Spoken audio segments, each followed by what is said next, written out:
क्या जानते हो तुम पठान के बारे में? कुछ नहीं जानते भाई, और कुछ जानना भी नहीं है। नहीं नहीं, बिल्कुल जानने का कोई शौक नहीं है। फोकट में मत लाओ तुम अपनी घटिया से पिक्चर, इधर से उधर कॉपी पेस्ट। वही इधर के सीन उधर, उधर के सीन इधर, पुरानी पिक्चर के सीन नई पिक्चर में। और कोई मार्वल की, कोई डीसी की, कोई विदेश की कोई फिल्म की कॉपी उठा ली, या किसी साउथ की फिल्म, मतलब दक्षिण कोई रीजनल फिल्म को कॉपी पेस्ट कर दिया। क्योंकि वो लोग तो क्लेम कर नहीं सकते इतनी बड़ी कंपनी पर पैसा खिला के आप सबको चुप कर देंगे। तो जानना नहीं है आपकी फ़िल्म के बारे में भी कुछ, और ना ही पठान के बारे में हमें कुछ जानना है, क्योंकि ऐसी हाइपोथेटिकल कहानियों पे हम भरोसा नहीं करते। हमारे असली जवान हैं जो बॉर्डर पर लड़ रहे हैं, तो हम उनकी कहानियों के बारे में जानना ज़्यादा पसंद करेंगे, ना कि ये मिर्च मसाला वाली कहानी।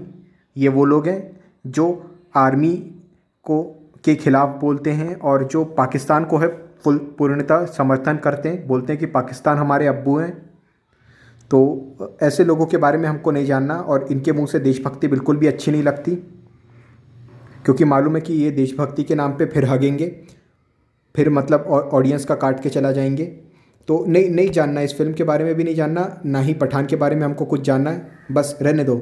हमारे लिए जो पठान थे वो थे अब्दुल गफ़ार खान, जिन्हें सीमांत गांधी के नाम से जाना जाता है, और उन्होंने आज़ादी की लड़ाई में बहुत अच्छा योगदान दिया था। उसके अलावा थे अब्दुल गफ़ार खान थे, और जिन्हें सीमांत गांधी के नाम से जाना जाता था। और इसके अलावा थे अशफाकुल्ला खान, जिनकी जो दोस्ती थी बिस्मिल्ला राम प्रसाद बिस्मिल और अशफाकुल्ला खान, इनकी दोस्ती वर्ल्ड फेमस थी। पूरा देश इस बात को जानता था कैसे चोरा चोरी में उन्होंने योगदान दिया था, और मतलब अपने देश के प्रति समर्पण को जाहिर किया था। तो हम जानते हैं इतने पठानों के बारे में। तो ये थे असली देशभक्त। इसके अलावा हमें नहीं चाहिए फोकट के लोग जो देश विरोधी ताकतों के साथ खड़े हो जाएं, और हमारा पैसा, राइट विंग का पैसा लूट कर ले जाए। नहीं चाहिए, नहीं जानना। 3 साल से उसकी कोई खबर नहीं है। ये बात आपने झूठ बोली। 3 साल से नहीं, ये पूरे 4 साल से, आई थिंक, हाँ 4 साल से खोज खबर नहीं है इनकी कोई, क्योंकि कोई फिल्म आ ही नहीं रही है। और जो आई थी इसके पहले की, तो वो सारी फ्लॉप गई है एक के बाद एक। सबका नाम नहीं लूँगा, वो डियर ज़िंदगी और कौन कौन सी तो फिल्म थी। एक सिर्फ वही चली थी, चेन्नई एक्सप्रेस, वो भी सिर्फ स्टार डायरेक्टर था रोहित शेट्टी, इस कारण चली है। नहीं तो बाकी की सारी जितनी भी फिल्में थी वो फ्लॉप ही गई हैं। तो इनकी खोज खबर रहना हमें ज़रूरत भी नहीं है, क्योंकि एक आध दो ही फिल्में इनकी जो चली है अभी तक के भी, वो तो नहीं जानना हमको। ब्रह्मास्त्र में भी इनने केमियो किया था, तो वो फिल्म भी एकदम फ्लॉप ही गई थी। तो उसमें तो केमियो था फिर भी, और फिल्म भी फ्लॉप ही गई थी। तो कुछ जानने का नहीं है हमको, कुछ नहीं जानने का है। अपने काम से काम रखो, और फुकट में देशभक्ति के नाम पे हमारा काटना बंद करो। एक्शन फिल्म के नाम पे ऐसी तैसी कर रहे हो, वही चीज़ों को इधर का उधर चिपका रहे हो। आधा टाइगर जिंदा है से लिया हुआ लगता है, आधे डायलॉग्स लगता है कि वॉर फिल्म से लिए गए हैं। मतलब अपनी हॉलीवुड को तो कॉपी करते ही करते हैं, अपनी पुरानी फिल्मों को भी कॉपी कर देते हैं। तो वही चीज़ों का इधर उधर कॉपी पेस्ट किया हुआ है। कुछ सच्चाई से तो कोई लेना देना है ही नहीं, और ओरिजिनलिटी से कुछ नहीं जुड़ा है। अपने लास्ट मिशन में वो पकड़ा गया। हाँ, इनकी चोरी पकड़ी गई ना। इनका जो झूठ ये लोगों को बोलते थे, इनका जो डबल नेचर है वो बिल्कुल एक्सपोज हो चुका है। किस तरीके से ये लोगों को काट के जाते हैं, और इनका पाकिस्तान प्रेम पकड़ा गया। समझ में आ गया इनका डबल नेचर, इनका प्रोपोगेंडा। सुना है बहुत टॉर्चर किया उससे। बहुत टॉर्चर किया है इन्होंने ऑडियंस को, मतलब बहुत टॉर्चर किया है इन्होंने ऑडियंस को। थिएटर में जो गई हैं, तो पुरानी फिल्मों ने तो बहुत ज़्यादा टॉर्चर किया है। कहना मुश्किल है कि कितने लोग सुरक्षित वापस निकले। काफ़ी लोग तो बहुत बुरी तरीके से आहत हो चुके हैं। ग्वालियर के अस्पताल में इनको भर्ती किया गया है, और कुछ लोग ऐसी मानसिक बीमारी, उनको लग रहा है कि वो बीमार नहीं है, लेकिन वो फिल्म देखने के बाद में उनकी मानसिक बीमारी अलग ही दिखाई दे रही है, और कुछ लोग नहीं सर्वाइव कर पाए। पता नहीं कि पठान मर गया है या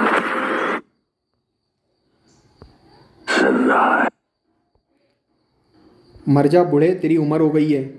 ऐसी हाय नहीं दे रहा हूँ, लेकिन तेरा जीना व्यर्थ तेरे बुढ़ऊ 57 साल का। ये वही बकरे वाली इसकी स्माइल है, हे। अरे ये क्या हंस रहा है रे? तेरे को हंसने भी नहीं आता है क्या? वो बकरे वाली ना इसकी अजय देवगन की तरह वॉइस वॉइस में बेस है ना कुछ, बस वो बकरे की तरह हिनहिनाते रहता है, ही। ये किस तरीके की हंसी है यार, नहीं चाहेगा इसका ये। क्या करें, ऑडियंस है, झेल रही है तो झेलो। अब देखिए, यहाँ मैं आपको पहले ही बता देना चाहता हूँ कि इसकी उम्र है 57 साल, तो इस बुढ़ापे में इससे तो इतना कूदना होगा नहीं, और ये नहीं कूदेगा। अगर ये 57 साल का नहीं भी होता ना, तब भी ये इतना नहीं कूदता, क्योंकि इसकी फिजिक्स उस तरीके की नहीं है। अब आप कहेंगे कि यार अरे यार न्यू ईयर में और इसमें तो सब दिख रही थी, कुछ नहीं है भैया, वो VFX ये CGI का कमाल होता है। रेड चिली इंटरटेनमेंट इसी के लिए फेमस है, उसके अलावा और किसी चीज़ के लिए नहीं है। तो और वैसे भी अगर इतना कूदेगा तो उस उम्र में भी नहीं, और ना ही इस उम्र में तो बिल्कुल भी नहीं हो पाएगा इससे। कहीं टूट फूट गया तो फिर लेके बैठेगा, और वैसे भी ये ग्रीडी आदमी ये सब नहीं करेगा। तो आप समझ लो यहाँ पे सिर्फ बॉडी डबल का ही इस्तेमाल किया गया है, जहाँ जहाँ इसके फेस नहीं दिख रहे। और इनके जो बाल बड़े हैं, इसका ये कारण नहीं है कि ठीक है कई इतने दिनों तक कैद रहा है, नहीं, इनके बाल बड़े इसीलिए इन लोगों ने रखे ताकि काफ़ी बार ये जो बाल चेहरे पे आएंगे तो फेस कवर हो जाएगा और बॉडी डबल इजीली इस्तेमाल कर पाएंगे। तो इसका सिर्फ यही मकसद है, ना केवल वो कोई स्टाइल को ऐड नहीं करते, क्योंकि इस तरीके के जो रॉ एजेंट होते हैं या जो भी डिफेंस में होते हैं, उनके बालों को स्पेशली छोटा रखा जाता है। इसके बारे में मैं जैसे जैसे सीन आगे बढ़ेगा पूरा अच्छी तरीके से डिस्कस करूँगा।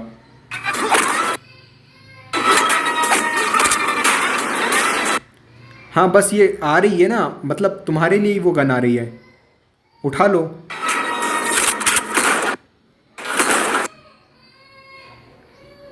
मत भैया, और कहीं से ना निकलना शुरू हो जाए पाद। वाह, अब देख सकते हैं आप यहाँ जो है इस ऐसी इंटेंस सिचुएशन में हवा चल रही है और इनके बाल लड़खड़ मतलब इस तरीके से स्टाइलिश लहरा रहे हैं।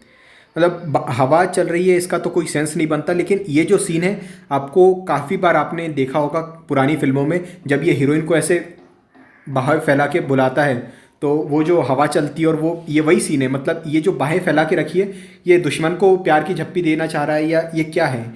सेम एक्सप्रेशन है जिस तरीके से हीरोइन को बुलाता है, सेम पोज है और सेम तरीके से बाल भी लहरा रहे हैं। क्योंकि अगर नॉर्मली अगर लड़ाई करते हैं, वो हवा कैसी भी चले, लेकिन जो बाल होते हैं वो सिर पे आते हैं, आंखों के सामने आते हैं। लड़ाई करते वक्त दिक्कत होती है, पर इनके मस्त ऐसे स्टाइलिश में लहरा रहे हैं। अगर नॉर्मली लड़ाई होती है, आप किसी को पीट रहे हो या खुद पीटे जा रहे हो, दोनों ही कंडीशन में आपके जो बाल होते हैं वो आपके लुक को इन्हेंस नहीं करते, बल्कि आपकी विजिबिलिटी कम करते हैं और आपको जो कॉम्बैट के टाइम पे समस्या पैदा करते हैं। और ये क्या है मम्मी? क्या देख लिया? मतलब मम्मी मेरे को डर लग रहा है इसको देख के, इसको बचाओ यार। ये हमारे जो लेजेंड विलन थे, मुझे याद नहीं आ रहा, आप कमेंट में नाम लिखो, ये सीधे उसको कॉपी किया। और मैं यहाँ पे बिल्कुल भी बॉडी शेमिंग या ड्रेस को शेमिंग अगर ये करने की मेरी मंशा नहीं है, लेकिन आप समझें, ये लोग वो लोग हैं जो आते हैं, मतलब इनके कपड़े देख के अब लोग आगे इंस्पायर होते हैं और उस तरीके को एडमायर करते हैं और उस तरीके की चीज़ें समाज में आने लगती। जैसे तेरे नाम के बाद में सलमान खान का हेयर स्टाइल और उसका ड्रेसिंग लोगों ने काफ़ी पॉपुलर हुआ, तो वैसे ही जैसे जैसे फिल्में आती हैं तो इनकी ड्रेसिंग सेंस भी लोगों में, आम लोगों में आने लगते हैं। और ये जो घटिया सेंस है, मैं नहीं चाहता हूँ कि आम पब्लिक मुझे इस तरीके की हरकतों में दिखे। आप देखें, ये बगल की जो पीछे हरे रंग की लड़की है, वो अगर पलटेगी तो इससे ज़्यादा खूबसूरत लगेगी। इधर जो गोल्डन कलर में है ना, जिसने पहने, वो भी लड़की सुंदर लगेगी। लेकिन इनके बीच में ये जो लड़की आ रही है ना काले ड्रेस में, ये क्या है? ये चुड़ैल है? मतलब चुड़ैल तो नहीं, क्योंकि ये खतरनाक ज़्यादा है, बुरी लग रही है। मतलब एक जो ये कसिनो का सीन है, शायद कसिनो का या बार का, तो एक कसिनो रॉयल में थी एवा ग्रीन, तो वो जब ड्रेसिंग करके आती है ना, मतलब अच्छे सी ड्रेस में और मेकअप करके, तो उसको देख के लगता है यार यही तो ख्वाबों की परी है, बस ये आ जाए, रात बन जाए, दिन बन जाए, पूरा ज़िंदगी इसके साथ गुजार लो। लेकिन ये गलती से सपने में आ गई ना ये लड़की, जीवन पैसा बर्बाद। इसको तो सिनेमा में देख के पैसा बर्बाद, और सपने में आ गई तो नींद बर्बाद। आप आंखें देखो इसकी, थोड़ा भी प्यार आता है इन आंखों को देख के? नहीं, बिल्कुल नहीं आता। कपड़े देखो इसके, मतलब कपड़ों का जो मेन पर्पस होता है शरीर को कवर करना, क्या इसके कपड़े कवर कर पा रहे हैं? नहीं। क्या ये कपड़े इसके ऊपर फिर दूसरा होता है कि अच्छे दिखे, मतलब इन्हेंस करे लुक को। क्या ये इन्हेंस कर रहे हैं? नहीं, वो तो मेकअप ने पहले ही बिगाड़ा हुआ है, क्योंकि चेहरा नहीं देख पा रहे हैं हम, तो उसने ये खोल के ऐसे रखा है कि वो नहीं देख पा रहे हो तो ये देखो। तो भैया यही देखना है तो हम थिएटर क्यों जाएं? ये देखने के लिए जाएंगे। और भी जगह हैं जो आसानी से ये सब कुछ उपलब्ध हो जाता है, ये कंटेंट जो आपने एक्सपोज करके रखा हुआ है, और इससे ज़्यादा अच्छा मिलता है।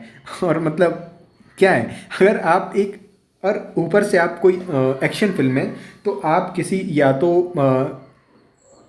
फॉर द मोशन होंगे या अगेंस्ट द मोशन होंगे, या फिर या तो आप प्रोटैगनिस्ट होंगे या तो आप एंटेगनिस्ट होंगे, और दोनों ही कंडीशन में आपको फाइट करना है। तो एक तो आपका ऐसा लुक नहीं है कि आप ठीक है केवल कॉमेडी के लिए हो या एकदम साइड कैरेक्टर टाइप हो या केवल लव इंटरेस्ट हो, ऐसा नहीं है। आप एक मेन लीड रोल में हैं, आप या तो प्रोटैगनिस्ट है एंटेगनिस्ट है। अभी इसका मुझे रोल देख के समझ नहीं आ रहा, क्योंकि ऐसे तो लुक एंटेगनिस्ट का ही होता है। तो आप इस तरीके से कैसे लड़ पाएंगे, ये बहुत बड़ा प्रश्न चिन्ह है। क्योंकि ऐसे इस कंडीशन में लड़ते वक्त या आप किसको बचा रहे होंगे?